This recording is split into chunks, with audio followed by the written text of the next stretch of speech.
Hey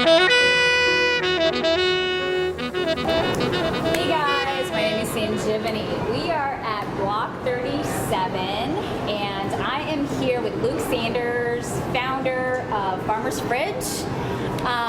Luke, I love fruits and vegetables, so I'm actually super excited to be here today. Why don't you tell us a little bit more about Farmer's Fridge, how you got into the business, and kind of give us a demo of a salad setup. Yeah, so Farmer's Fridge started, I was traveling a lot for work, couldn't find anything healthy on the road. And we talked about this a little bit, it's like staying next to the grocery store to hit up the salad bar. And I started thinking of ways that I could distribute healthy food more efficiently.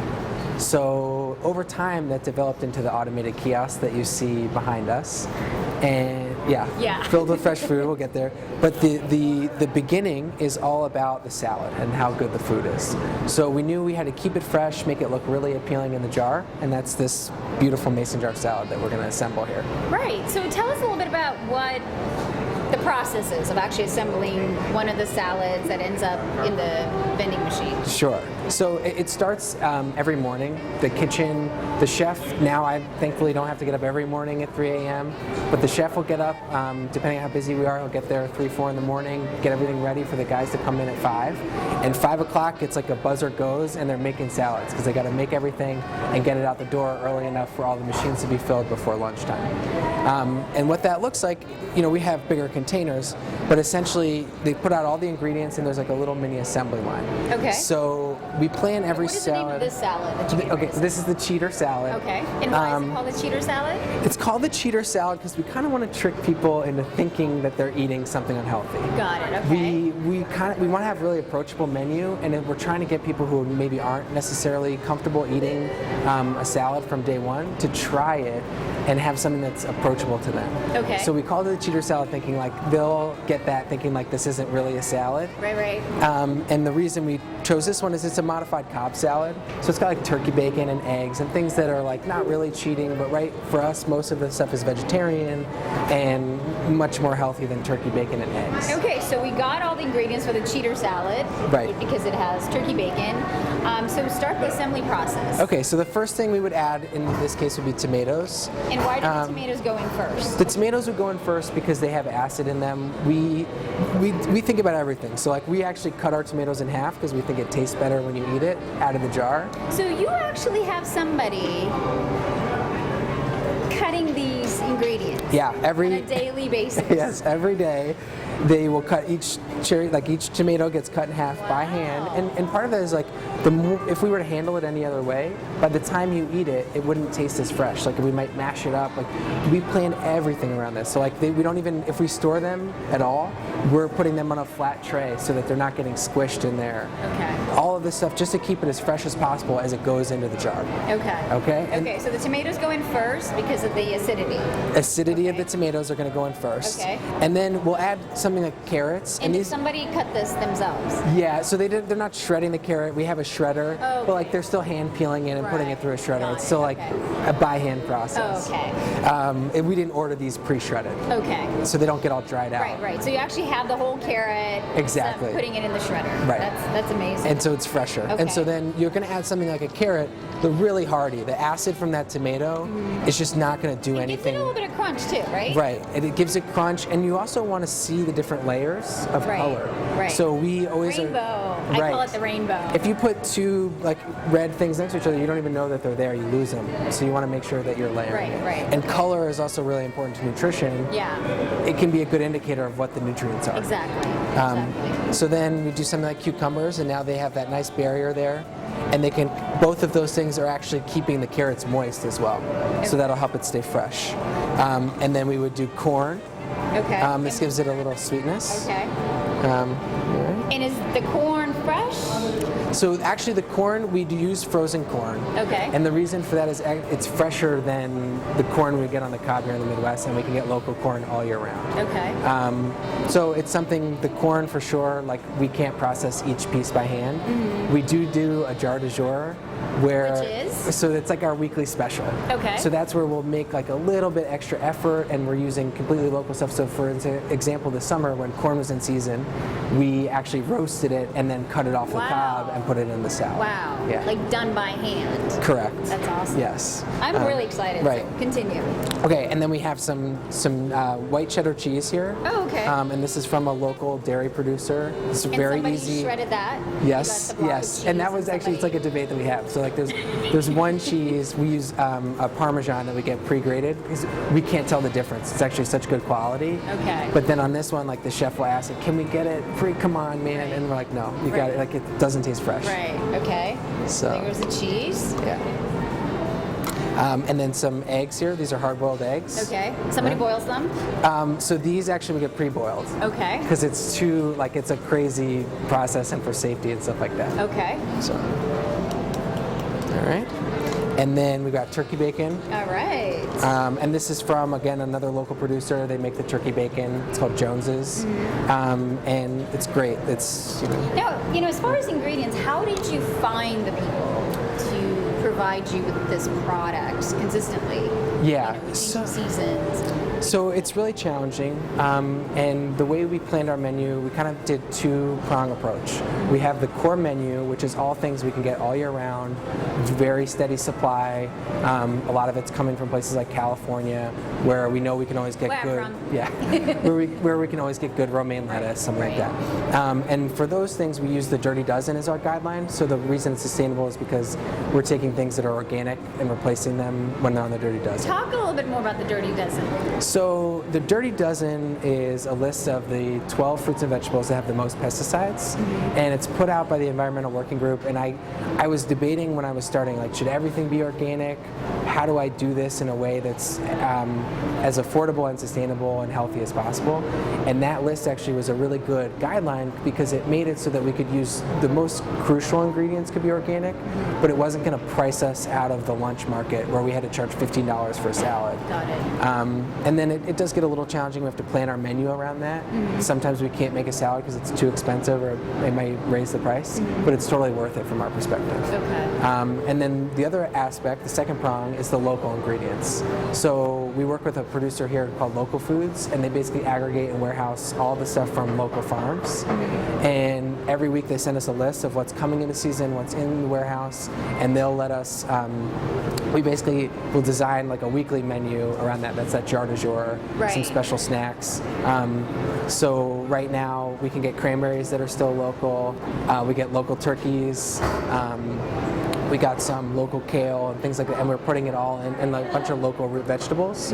And we made this like, it's kind of like a post-Thanksgiving throwback. So it's like a jar, it's more of a meal Got it. than a Okay. salad. Okay. Yeah. So then you do the turkey bacon. The turkey bacon.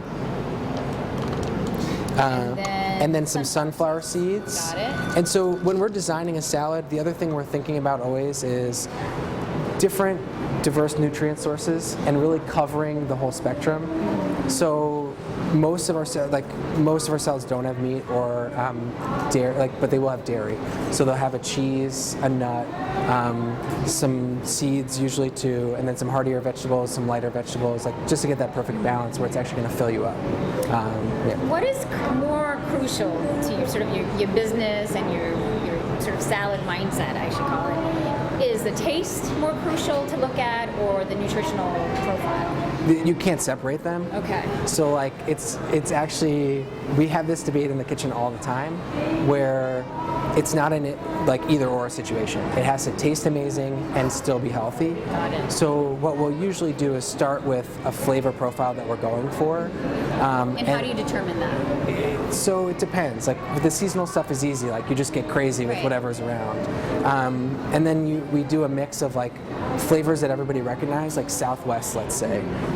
You know what's going to go into that salad. So we picked like every ingredient that's in every Southwest salad we could find, and then mix and match it until we get a healthy version. So we're not throwing in like a bunch of sour cream. Right. And then the trickiest part is usually the sodium. It's like adjusting those levels so that it still has a good taste, but it's not so salty. But it's actually not that hard if you really work at it. Where it gets tricky is like we'll switch out Greek yogurt for something that would have higher calories, like a sour cream. Got it. And I don't think people really notice a difference. A lot of times they'll eat it and they'll be like, that's amazing. Yeah. And then, just since we're on the subject of taste, how do you ensure making sure the product is consistent, the taste is consistent? Yeah. How do you ensure that? Especially when it's, And that's tied together too. So like the flavor mostly comes from the dressing.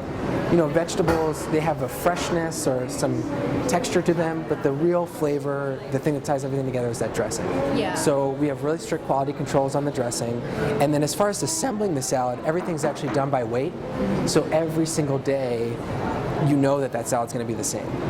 It's not like one day there's someone who's heavy-handed with the cheese, and so it just throws off the whole balance. That's really important. And then the other thing is like how we prep everything. I don't let anyone cut certain things like closer than a certain period of time before it goes into the jar. So we have all of these special procedures to make sure that it's getting cut exactly the same every day. Like they'll see a picture of how it should be cut, but it's not easy. Right. And then the dressing, like how, what is sort of like, how do you plan what dressing will work best with the creativity of the actual salad? That's where the mixing and matching comes in. Like if you were to walk into the Farmer's Fridge kitchen and see us every Wednesday, we do kind of like a potluck with everyone at the company. Okay. And the chefs will bring like everything that they've come up with for the week, and they'll do like different mix, like maybe this one with mushrooms, this one without, that kind of thing. And we'll put it all into a big metal bowl and like mix it up and then add different dressings until we get something like that works. Because you just have to taste it together. Yeah. Like a dressing on its own could taste really great and be horrible on the salad, and vice versa. Right. It's just trial and error. There's no other way to do it. Right. And so then the lettuce goes in. Right. At the end. So like we won't, normally it's a little bit easier than this. And we're not going to eat this one, so go ahead and pick those up. So the lettuce goes in, and does the dressing go with the salad in the jar? Yeah, so actually this is the dressing pack. Or is it sold separately? It's in the jar. Oh, okay. And so it's just go like right there on top. Exactly. That way you can kind of control what you want. Right. And we include all the nutritional info, includes the dressing. Okay. But it's important that people control that. And then about how many tablespoons is this? It's a 2-ounce serving of dressing. Okay, 2 ounce, okay. So it goes in there. And then you seal it up. Lid on, boom. Right, and then you've got a Farmer's Fridge salad. Awesome. So then I'm a customer. I try to open this. Oh, I might have tightened it a little bit. Okay, so then I get my salad. I'm gonna take my dressing. Yep, okay, the dressing pro. You've done this before. Right. So then you do this, and now what happens? So then you're gonna put the top back on. Make sure the lid is tight. Yes, actually that happened during testing. So we were testing, and I handed the jar to somebody. I'd added the dressing, but I didn't tighten the lid. And it was like, yeah. So, and then you just kind of shake it up. Okay. And it'll really spread that dressing perfectly. And then every salad we make is designed to be eaten right out of the jar. But we do provide plates for people if they want that. And the great thing is it's not packed to the brim. Right. Because if you have this salad all the way up to here and you're trying to get in there, it will probably be a little bit challenging. Exactly. And it's again, like back to the kitchen, we'll go through and be like, how does this, is that the perfect density for the salad? Because it's got to be edible out of there. And if it were totally full, we try to balance all the time, making it something that has good value while also making it practical. Right. And now tell us a little bit about the concept of the jar. Salad in a jar. Right. Why jar? So I can't take credit for salad in a jar. This is a very old thing. My mom uses mason jars for all kinds of stuff, and it even wasn't that. It was my brother-in-law was like, I was having a lot of trouble with the packaging, and it didn't look nice. It was this big hurdle to buy it out of the vending machine, and I was just like trying all these different things and customizing. And so I saw this thing the other day. It's a mason jar salad, and I was like, that to me does not make sense. Right. It's like no one wants to eat it. Yeah. I've already tried to sell food out of a vending machine. How hard are you trying to make this? Yeah, exactly. And then I finally got so frustrated, I went online and started looking at it. Like the next day I went out and bought a bunch of mason jars and started making salads with them. And the rest is kind of history. Actually, after that, I sent the pictures to my mom, and she was like, she really hadn't, she was like interested, but like she freaked out. She called me within like 3 minutes. She's like, this is beautiful. Yeah. So well, you didn't, it's not glass. Right. You know, it's and that was like challenging. It was like glass is right there. We had to find something that we could get at an affordable price point. Right. And then also, I was a little concerned about sustainability with plastic.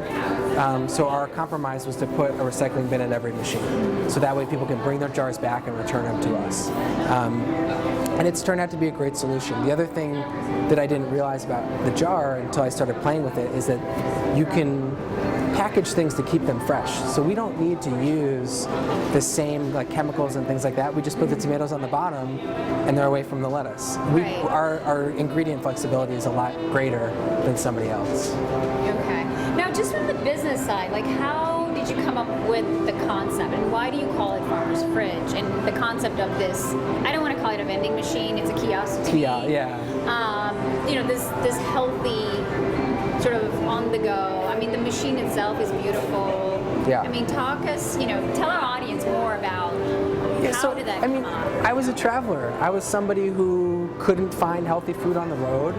And I can relate. Yeah, We travel a lot, and it's challenging because you end up at the grocery store, at the salad bar, at a Whole Foods Market or something. Yeah, and you're like trying to plan like which hotel is closest to this, and like you can get there. And I realized that made sense to me in places where there wasn't enough density to have like a full-blown healthy food restaurant.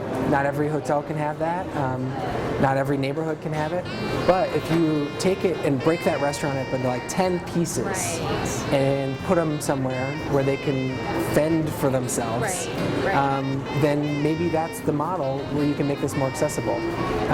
And so I went out and I started thinking, like at first I was in the manufacturing industry. Okay. And I think part of it too is I was seeing all these machines and I was seeing like, you know, how granola bars get made or how waffles get made, and it's like these huge assembly lines. Exactly. And I would walk in and there's like a 50-foot vat of chocolate, and you're like, is it really food still? Right, exactly. And so I knew like kind of intuitively that you could really get the cost down by using this mechanized system, but if we flipped it and did everything on the back end by hand and then everything on the front end by machine, you can preserve the integrity of the food and still make critical, especially if it's a salad. Right, but still make it really convenient and get some of those cost savings to allow you to lower the price and have sustainable ingredients and all that stuff.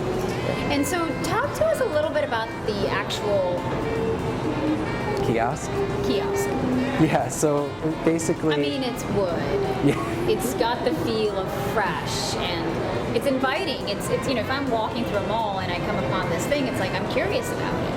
Yeah, you know? And so that was a big part of it. When I started out, we actually had a totally different name.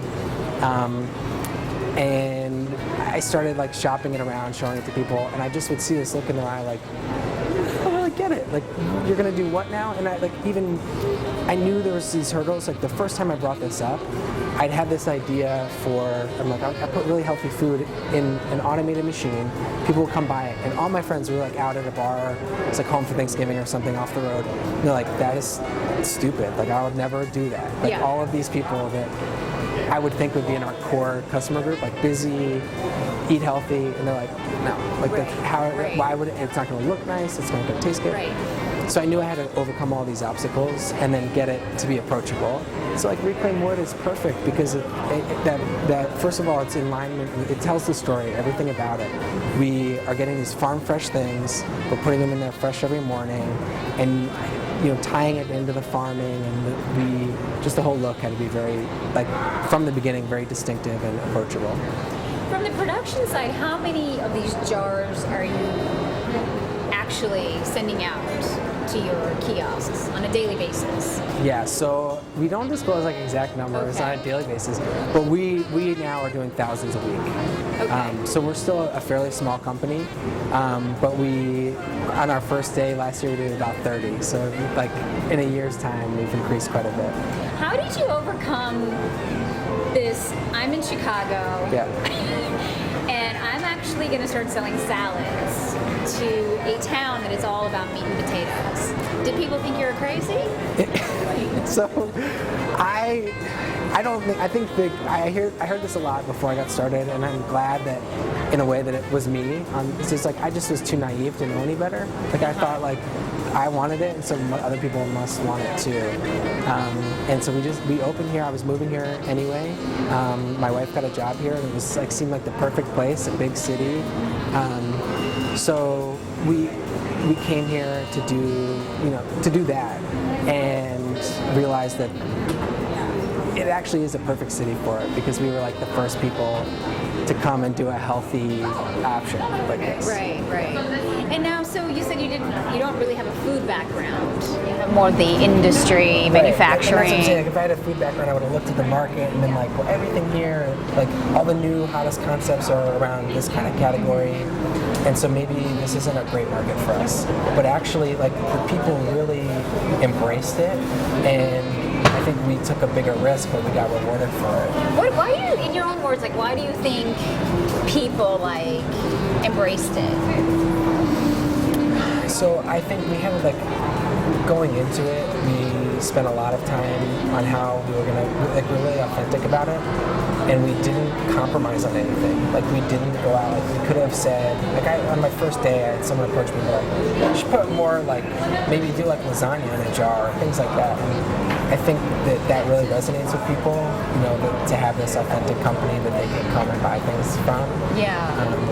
Made a big difference. And then also we changed so much about how people think about restaurants and vending. It's really unique. Like the idea that when you normally, so when I used to eat the grab-and-go food, it was like the most depressing moment of the day. Right. I would be like, gosh, like I know I don't have, I was on the road, I didn't have anybody to eat it with.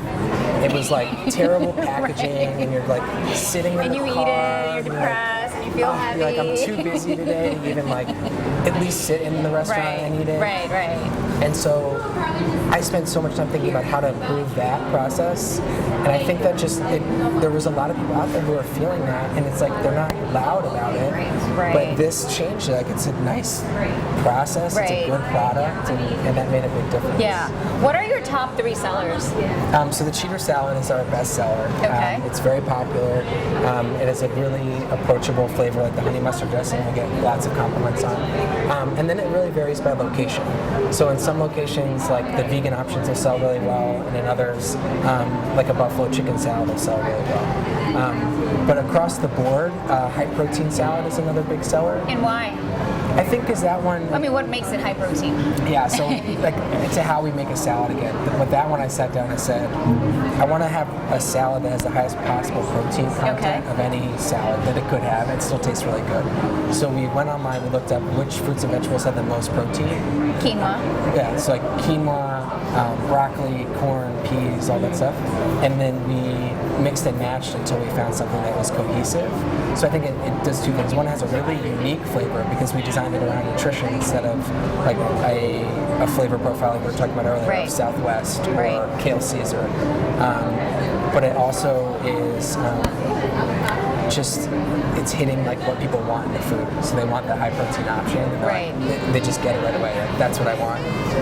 Right. Now, what are your salads? Actually, I think we should grab one. Okay. Because I would love to taste one. Okay. You have avocado in a salad. Yes. In a jar. Right. In a kiosk. Explain that situation. How do you keep it from browning, oxidizing? Yeah, so the best we can do, I mean, at the end of the day, it's only going to last like 48 hours. But what we do is we are very particular about how we're prepping them. So we used to use lemon juice and just soak them in that for a while. It worked pretty well. But recently we started where we actually poach the avocados. Poached it. Yeah, so it's a lot of work. Like we have to pick them when they're perfectly ripe, and then we'll cut them into the right size pieces and poach them. It's a vinegar and salt solution, and that keeps it for like a couple of days. But it's an example of where we are getting these savings on the front end, like your front of house, where it's not a person there sitting there. So it's really efficient, but we invest that back into the product. So it's a really virtuous cycle. Got it. So we spend more time in the kitchen making sure everything's perfect. Right. So, people don't want to eat a salad every day. Yeah. What is sort of your like expansion thought process? Like, how are you going to expand? Are you going to change anything? So I would disagree. I actually think that there's quite a lot of people who do eat a salad, almost every day? like 4 or 5 times a week. And it's a very sustainable thing to be eating, just in terms of your diet and everything else, because you don't have to, like, you can eat almost whatever you want later in the day. Right.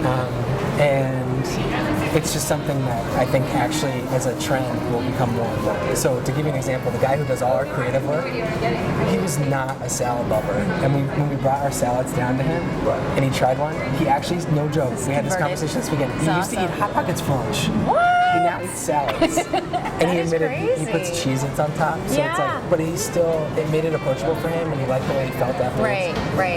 But that being said, we do want people to keep trying different things. So what we did is like dinner options.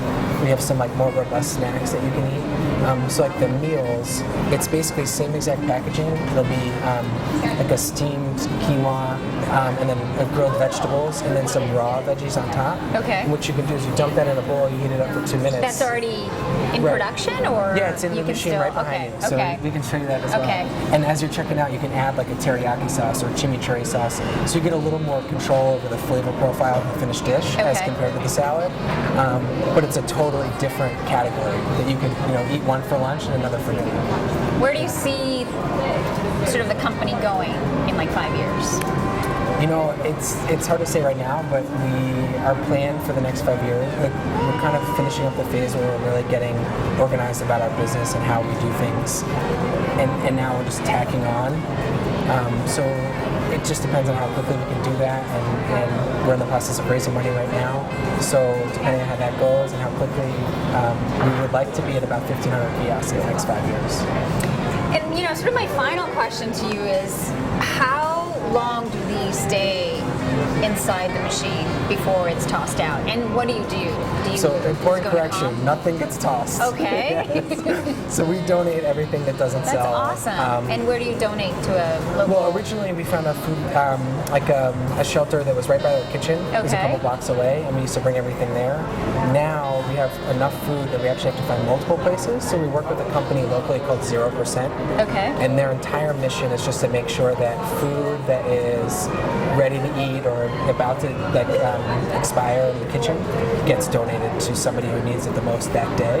So actually everything goes back to our kitchen at the end of the route, and they pick it up and go and distribute it around Chicago to different places. So like they'll bring it to an artist loft where people have low incomes, or they'll take it to a ministry, or they'll take it to a shelter, a community center, and it's great because we know that every day it's going. We get all these wonderful notes about it. Yeah. But to answer your question about how long they stay in there, we're restocking the machine every day. Okay. So these, like, if this was in there today, it would be picked up tomorrow. Yeah. So it's just a 24-hour turnaround. Right. And actually, though, what's interesting about the salad, they actually last about 3 days. Okay. So it's something where people can buy them and put them in their fridge at home and eat it a couple days later, no problem. What do you think people are most excited or shocked when they get a salad in a jar? I don't know. You want to ask somebody?